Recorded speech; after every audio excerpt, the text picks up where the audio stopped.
But there's a whole piece here that has to do with the downtown or the town center and this area where people congregate. And I know that your approach to development in this space is very incrementally based. So, Clayton, maybe you could kick us off on this one. Right now, we're looking at sort of a diagram of the hypothetical town center.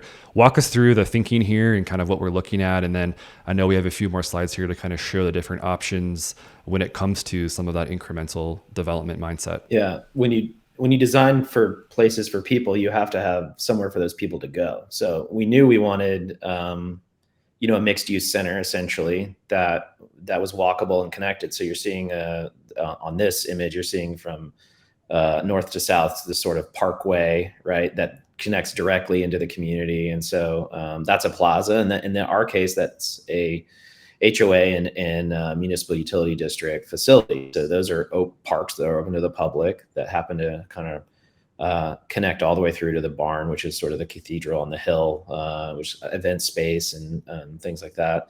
And then you see this block structure. So to the right of your screen, you see our commons, the cottages, and the vineyard that we just showed in those other images. And then you start to see the parking sort of typology, and then you start to see the edges. And so we're paying attention to the street and the street conditions, and there's on-street parking.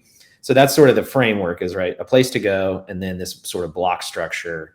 And then, I think as we looked at our home offerings and we looked at diversity and we really tried to pay attention to affordability, we thought, okay, well, how can we have businesses that are part of our ecosystem in a very integrated way in the same case? So we've looked at some of our buildings and started to pull them apart and said, how can just a normal person that's trying to live the true American dream buy a home? And so we have these three sort of pathways to purchase. And this took a tremendous amount of time for us to really understand the framework that from a building standpoint and from a constructability standpoint and, overall platting and everything else, like how to accomplish this. So, in our case, we're offering sort of a lot to sell, right? And so that's the build your own building pathway 1. And then we will build a block structure or an individual building, and that's pathway 2. And then somebody can buy a fully completed, kitted out building, and that's pathway 3. And so you'll start to see some of what we're looking at from an old downtown framework here in some of the later images.